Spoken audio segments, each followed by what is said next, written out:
Hello friends, ओम श्री गणेशाय नमः। जय श्री कृष्ण। आप सभी का स्वागत है आपके अपने यूट्यूब चैनल पर। फ्रेंड्स, आज हम आपको इस वीडियो में बताने जा रहे हैं कार्तिक मास महात्म्य की दूसरे और तीसरे अध्याय की कथा के बारे में, जिसको सुनने मात्र से ही होंगी आपकी सभी मनोकामनाएं शीघ्र ही पूर्ण। फ्रेंड्स, वीडियो शुरू करने से पहले आपसे रिक्वेस्ट है, अगर आप हमारे चैनल पर नए हैं और आपने अभी तक चैनल को सब्सक्राइब नहीं किया है तो प्लीज़ सब्सक्राइब कीजिएगा चैनल को, साथ ही प्रेस कीजिएगा बेल आइकन को, जिससे नए वीडियो से रिलेटेड नोटिफिकेशन आपको तुरंत प्राप्त हो सके। और वीडियो पसंद आने पर वीडियो को लाइक और शेयर जरूर कीजिएगा ताकि सभी भक्तों को इस वीडियो का लाभ प्राप्त हो सके। और कमेंट बॉक्स में जय श्री कृष्णा जरूर लिखिएगा। कार्तिक मास महात्म्य। सब प्रकार के विघ्नों का नाश करने वाले तथा सारी सृष्टि का पालन करने वाले श्री गणेश जी, ज्ञान की दाता देवी श्री सरस्वती जी, सब पुराणों के कर्ता श्री व्यास जी तथा गुरुदेव के चरण कमलों में नमस्कार करके भगवान की श्रद्धा और भक्ति रस में डूबे हुए कार्तिक मास महात्म्य की कथा कहती हूँ। कार्तिक मास महात्म्य दूसरा अध्याय प्रारंभ। सिमर चरण गुरुदेव के लिखूं शब्द अनूप, कृपा करे भगवान सच्चित आनंद स्वरूप। भगवान श्री कृष्ण आगे बोले, हे प्रिय, जब गुणवती को राक्षस द्वारा अपने पति व पिता के मारे जाने का समाचार मिला तो वह विलाप करने लगी। हे नाथ, हे पिता, मुझको त्याग कर तुम कहाँ चले गए? मैं अकेली स्त्री तुम्हारे बिना अब क्या करूं? अब मेरे भोजन, वस्त्र आदि की व्यवस्था कौन करेगा? घर में प्रेम पूर्वक मेरा पालन पोषण कौन करेगा? मैं कुछ भी नहीं कर सकती। मुझ विधवा की कौन रक्षा करेगा? मैं कहाँ जाऊं? मेरे पास तो अब कोई ठिकाना भी न रहा। इस प्रकार विलाप करते हुए गुणवती चक्कर खाकर धरती पर गिर पड़ी और बेहोश हो गई। बहुत देर बाद जब उसे होश आया तो वह पहले की भांति करुण विलाप करते हुए शोक सागर में डूब गई। कुछ समय के पश्चात जब वह संभली तो उसे ध्यान आया कि पिता और पति की मृत्यु के बाद मुझे उनकी क्रिया करनी चाहिए जिससे उनकी गति हो सके। इसलिए उसने अपने घर का सारा सामान बेच दिया और उससे प्राप्त धन से उसने अपने पिता और पति का श्राद्ध आदि कर्म किया। तत्पश्चात वह उसी नगर में रहते हुए आठों पहर भगवान विष्णु की भक्ति करने लगी। उसने मृत्यु पर्यंत तक नियम पूर्वक सभी एकादशियों का व्रत और कार्तिक महीने में उपवास व व्रत किए। हे प्रिय, एकादशी और कार्तिक व्रत मुझे बहुत ही प्रिय है।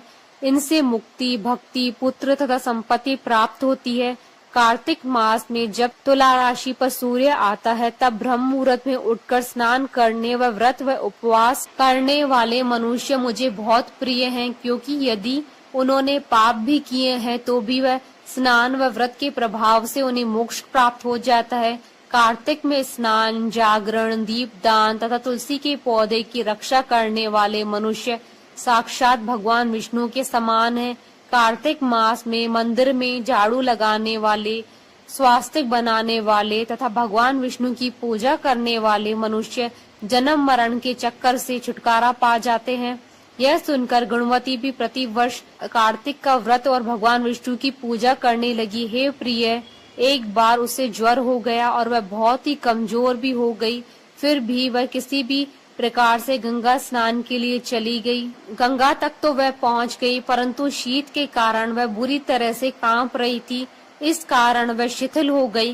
तब मेरे दूत उसे मेरे धाम ले आए। तत्पश्चात ब्रह्मा आदि देवताओं की प्रार्थना पर जब मैंने कृष्ण का अवतार लिया तो वह मेरे गण भी मेरे साथ इस पृथ्वी पर आए, जो इस समय यादव हैं। तुम्हारे पिता पूर्व जन्म में देव शर्मा थे तो इस समय सत्राजित हैं। पूर्व जन्म में चंद्र शर्मा जो तुम्हारा पति था वह डाकू है। और हे देवी, तू ही गुणवती है। कार्तिक व्रत के प्रभाव के कारण ही तू मेरी अर्धांगिनी हुई। पूर्व जन्म में तुमने मेरे मंदिर के द्वार पर तुलसी का पौधा लगाया था। इस समय तेरे महलों के आंगन में कल्प वृक्ष के रूप में विद्यमान है। उस जन्म में जो तुमने दीपदान किया था उसी कारण तुम्हारी देह इतनी सुंदर है। और तुम्हारे घर में साक्षात लक्ष्मी का वास है। चूंकि तुमने पूर्व जन्म में अपने सभी व्रतों का फल पति स्वरूप विष्णु को अर्पित किया था, उसी के प्रभाव से इस जन्म में तुम मेरी प्रिय पत्नी हुई हो। पूर्व जन्म में तुमने नियम पूर्वक जो कार्तिक मास का व्रत किया था, उसी कारण मेरा और तुम्हारा कभी वियोग नहीं होगा। इस प्रकार कार्तिक मास में व्रत आदि करने वाले मनुष्य मुझे तुम्हारे समान प्रिय हैं। दूसरे जप तप यज्ञ दान आदि करने से प्राप्त फल कार्तिक मास में किए गए व्रत के फल से बहुत थोड़ा होता है, अर्थात कार्तिक मास के व्रतों का 16वां भाग भी नहीं होता है। इस प्रकार सत्यभामा भगवान श्री कृष्ण के मुख से अपने पूर्व जन्म की पुण्य का प्रभाव सुनकर बहुत प्रसन्न हुई। कार्तिक मास महात्मा द्वितीय अध्याय संपूर्ण। तृतीय अध्याय प्रारंभ। श्री कृष्ण भगवान के चरणों में शीश झुकाओ, श्रद्धा भाव से पूजो हरि, मनवांछित फल पाओ। सत्यभामा ने कहा, हे प्रभु, आप तो सभी काल में व्यापक हैं और सभी काल आपके आगे एक समान है। फिर यह कार्तिक मास ही सभी मासों में श्रेष्ठ क्यों है? आप सब तिथियों में एकादशी और सब मासों में कार्तिक मास को अपना प्रिय क्यों कहते हैं? इसका कारण बताइए। भगवान श्री कृष्ण ने कहा, हे भामिनी, तुमने बहुत अच्छा प्रश्न किया है। मैं तुम्हें इसका उत्तर देता हूँ, ध्यान पूर्वक सुनो।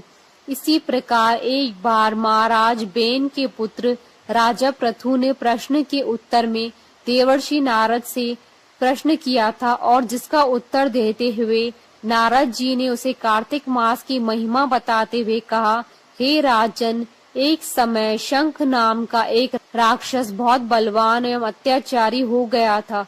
उसके अत्याचारों से तीनों लोकों में त्राही त्राही मच गई।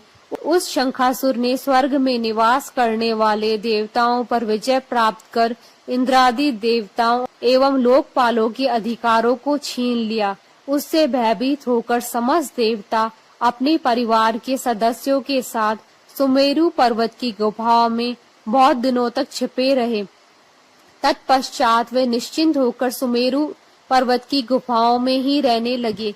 उधर जब शंखासुर को इस बात का पता चला कि देवता आनंद पूर्वक सुमेरु पर्वत की गुफाओं में निवास कर रहे हैं, तो उसने सोचा कि ऐसी कोई दिव्य शक्ति अवश्य है जिसके प्रभाव से अधिकारहीन यह देवता अभी भी बलवान है। सोचते सोचते वह इस निर्णय पर पहुंचा कि वेद मंत्रों के बल के कारण ही देवता बलवान हो रहे हैं। यदि उनसे ये वेद छीन लिए जाएं, तो वह बलहीन हो जाएंगे। ऐसा विचार कर शंखासुर ब्रह्मा जी के सत्य लोक से शीघ्र ही वेदों को हर लाया। उसके द्वारा ले जाए जाते हुए भय से उनके चंगुल से निकल भागे और जल में समा गए। शंखासुर ने वेद मंत्रों तथा बीज मंत्रों को ढूंढते हुए सागर में प्रवेश किया, परंतु न तो उसको वेद मंत्र मिले न ही बीज मंत्र।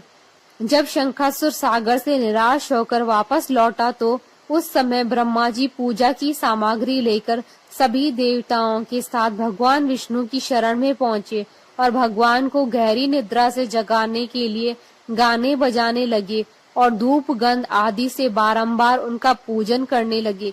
धूप दीप नैवेद्य आदि अर्पित किए जाने पर भगवान की निद्रा टूटी। वह देवताओं सहित ब्रह्मा जी को अपना पूजन करते हुए देखकर बहुत प्रसन्न हुए तथा कहने लगे, मैं आप लोगों की इस कीर्तन व मंगलाचारण से बहुत प्रसन्न हुआ हूँ।